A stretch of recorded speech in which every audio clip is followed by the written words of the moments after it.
Rich people acquire assets, while the poor and middle class acquire liabilities they think are assets. This was one of the most astonishing and interesting quotes and lines that I could find from the book Rich Dad Poor Dad. Let's dive and find out more.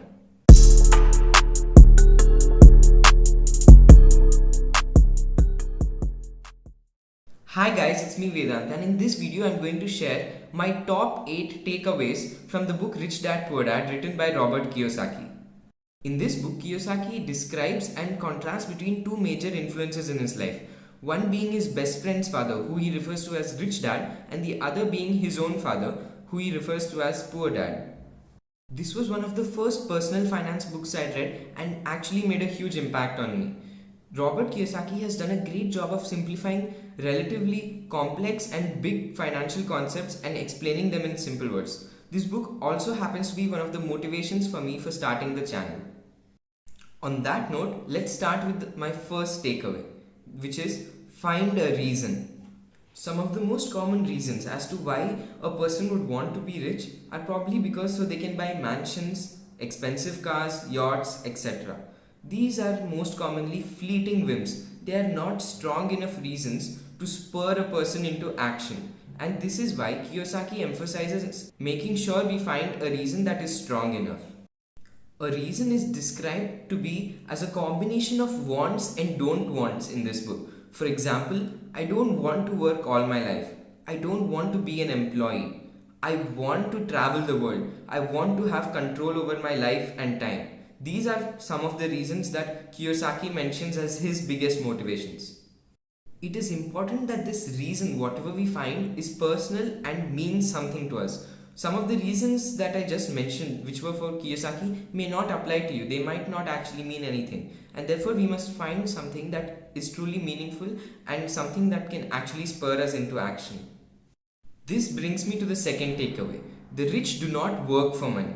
This book puts heavy emphasis on how the rich actually don't work for money but work on building assets such as rental properties, stocks, businesses. These assets that have been built now continue to work for the owner and produce cash flows for the owner. This way, now we make money work for us and we do not actually exchange our effort and time for just money, but we spend it on building assets. Kiyosaki goes on to say that a person should actually work to learn and not just to earn. We should choose our job and profession based on what we get to learn there. This was one of the lines of thought that I had while starting the channel.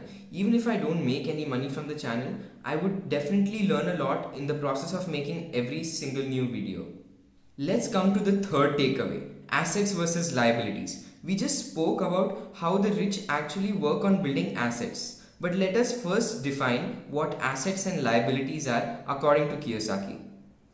Kiyosaki goes on to define them in the simplest of words, which are an asset is something that puts money into my pocket, while a liability is something that takes money out of my pocket. Now, based on this definition, I want you to categorize a house, a scooty, or a car into an asset or a liability. And let me know in the comments what you think they are. Let's find out if this deceptively simple definition sunk into your head or not. Well, if you guess that a house, car, or scooty are liabilities, then you are right. A house actually means a lot of expenses that we frequently do. For example, keeping the house clean, or painting the house, keeping the doors fixed, replacing interiors possibly, and so on. Which means that the house is actually taking money out of my pocket and not putting money into my pocket, which means it falls under the liability category. Now, let's look at scooty or car. The same logic applies here. We spend money on servicing it, and not to mention the petrol costs that come while using it. A car or a scooty hence becomes a liability. This is because it is taking money out of our pocket. Conventional wisdom, however, does consider a house and an automobile as an asset. And this brings me back to the quote that we started with.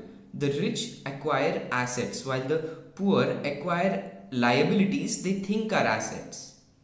This now brings me to the fourth takeaway. Cashflow tells the story of how an individual manages money. Let's now understand how cash flow works and then analyze the cash flow of a rich person, a poor person, and a middle class person. Let's go over some basic accounting. Our income statement is where we record our income and expenditures, while the balance sheet comprises of the assets and liabilities. Do keep in mind that asset generates income while liabilities cause expenses, as we just discussed.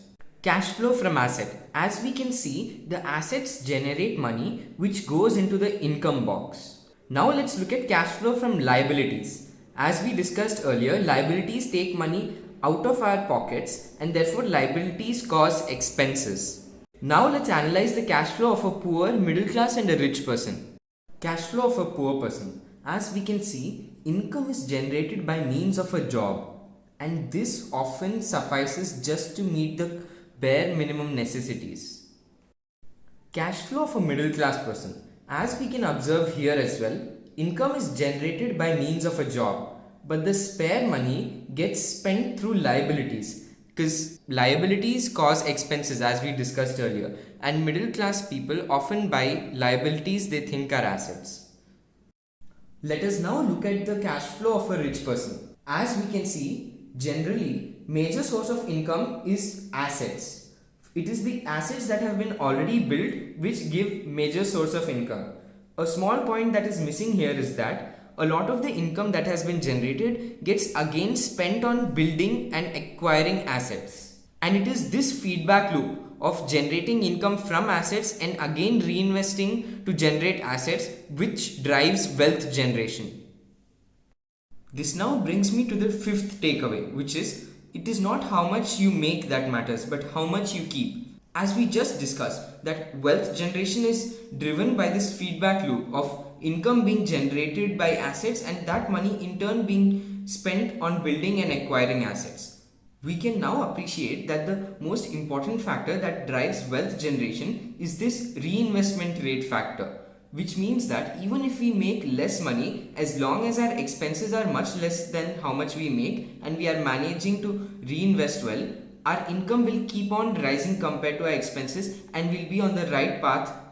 But the problem that happens in middle class section is that as a person progresses through their career and increases their income, their liabilities and expenses increase at the same rate. This means that they are not reinvesting properly and their asset column remains empty. We now come to the sixth takeaway, smart versus bold. Often in the real world, it's not the smart people that get ahead but the bold. Kiyosaki writes that it is extremely unfortunate that a lot of smart and capable people are often held back due to fear of failure and self-doubt, which keeps them from taking bold steps which could do wonders for them. To be honest, I was extremely terrified before uploading my first video, and that was actually keeping me from uploading. But however, being young, it is the best time to take risks, and keeping that in mind, I just went ahead. Now let's come to the seventh takeaway. According to Kiyosaki, one of the most important specialized skills are of sales and marketing, or to put it more broadly, of communication. He elaborates on one incident. Once during an interview, the interviewer showed Kiyosaki some of her articles that she had written. After reading, Kiyosaki was extremely impressed and asked what was stopping her from being successful.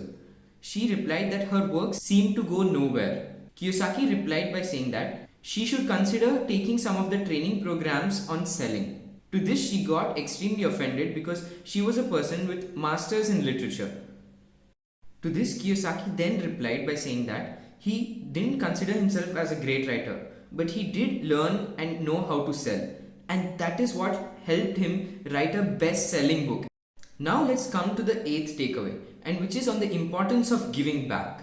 The world is often a reflection of us. Acknowledging this, Kiyosaki writes that his rich dad was often capable of giving large amounts to charities, while his poor dad always said that he would give once he had enough.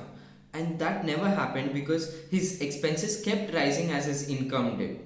So that's it for this video, guys. Make sure to smash the like button and subscribe if you haven't already.